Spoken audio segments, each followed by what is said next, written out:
Hello and welcome to a very December version of the Robin Sealark channel. I've now been on YouTube for 2.5 years and produced over 130 videos, not all of which are still public. But through that, you have a log of all of the advice and content I've made, even as I've made changes to my art practice and methodology. As a result, there's a log, a chronicle, if you will, of things that I no longer agree with. Oh, don't be so bad at YouTube. What was that? Today, we are discussing the worst advice I've given on this channel. Thank you, and enjoy.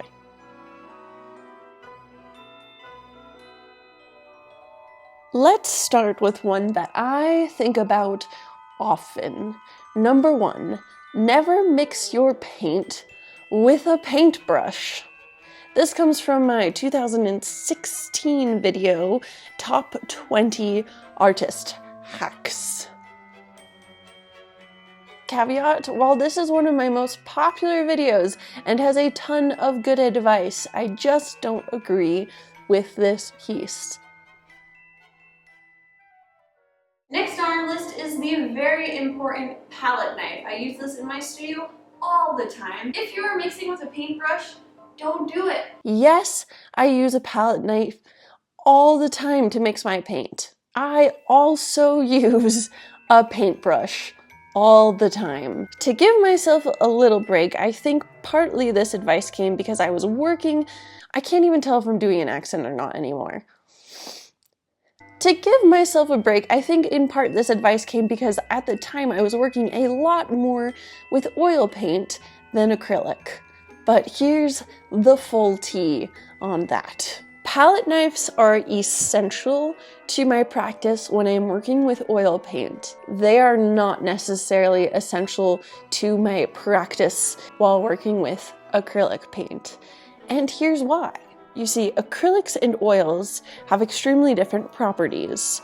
Oils dry a lot slower, and they cannot mix with water to be diluted or cleaned. They are much harder to get off of your paintbrush. Because of these reasons, often I use a palette knife to mix my oil paints so that when I am done, I can simply wipe the palette knife clean. The times I do use a brush to mix my oil paints are when I am only making minor adjustments to an already mixed amount of paint, or if I'm just mixing up small amounts of a color as I go along in my painting process. Now, acrylics, I work differently.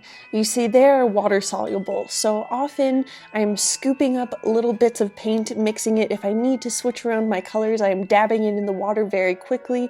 It is easy to wash off, and then I can move on to another set of colors without muddying up my palette.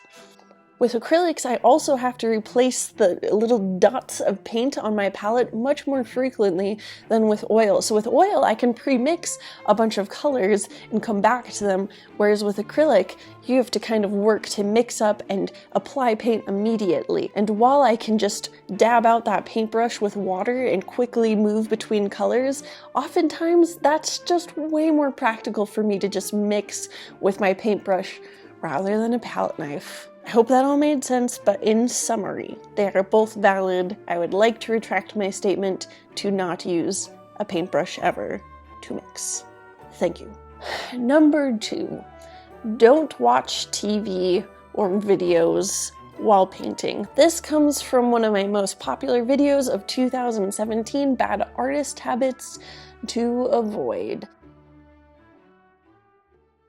All throughout college, I would share my eyes between screen time on my shows, looking at my reference images, and looking back at my painting. I started to catch myself all the time, drifting into my shows proportionally way too long, especially when I hit a climax in a plotline. Way more time would lapse than I intended where I wasn't actually working, and even when I was working, my focus was totally lacking. I was resistant to accepting it for years, but I finally did. Movies playing makes me way less productive. Now, while I do agree with a multitude of what I said, I have caveats that need to be explained. The principles and examples that I laid out in that video are valid and true and real, and I think I did a pretty good job caveating what I mean, but there have been times in my life where watching a video as a background stimuli to my painting experience, including now, have been very good. Sometimes it is what helps you to increase your art practice.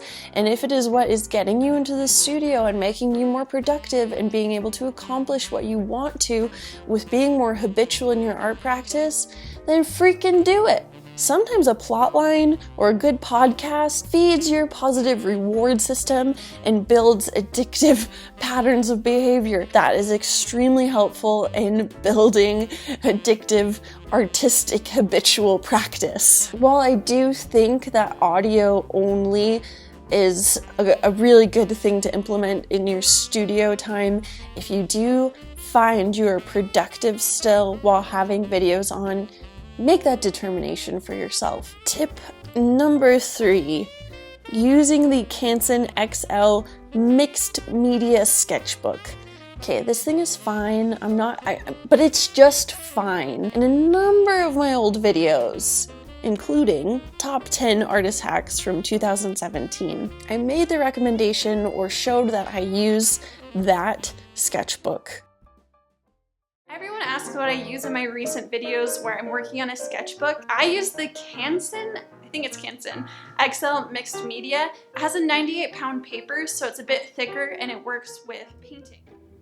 I no longer use that sketchbook. No crap to the brand, I'm still actually using that brand. I would highly recommend you switch over for making actual nice physical sellable pieces, more professional pieces, using a much heavier body paper. That's why now I am using watercolor paper. This paper is much more durable, heavier, much more minimal warping takes place. It can endure more layers of paint and water. Up your tier a little bit for your expectations from your paper for painting on. Number 4, from that same top artist hacks of 2017 video, my tip on storing paint. A great way to save it, use a Tupperware container. Take the lid, make that your palette, put your paints on top of it.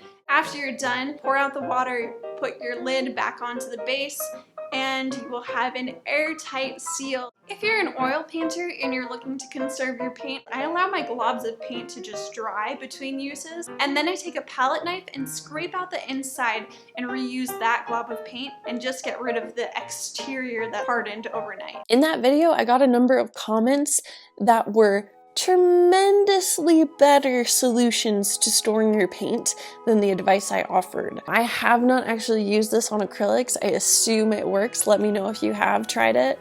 But I have tried it with oils. It's a game changer. Stick your palettes in the freezer and the paint will not dry out.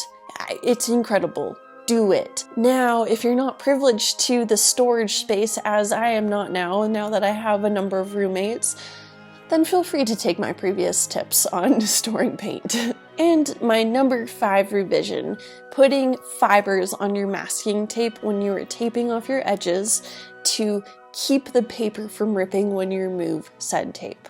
Want to get a nice flat straight edge to your picture but afraid you're going to rip your paper? Take your tape and stick it to something with lots of fibers like your pants.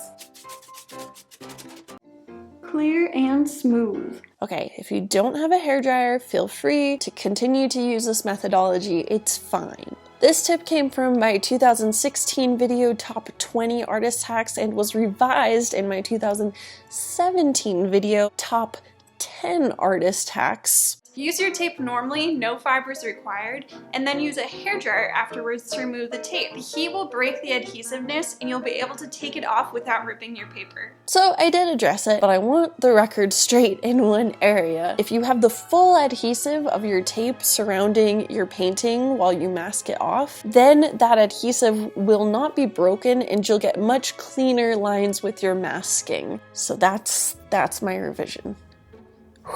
Being fair to myself, these videos are extremely good. I would highly recommend them still. There's a lot of great information in them, but you know, sometimes you just gotta revisit and give the new spiel on what's good. So I hope you guys appreciated and enjoyed this video. Next week we have a video coming out on my #1 tip for getting very realistic artwork. So make sure you are subscribed for when that video comes out. Check me out at Sealark on Patreon, Instagram, Twitter, Facebook. And if you would like to buy a painting, you can check it out on robinsealark.com. I hope you guys have a fantastic week, and I'll see you next time. Bye.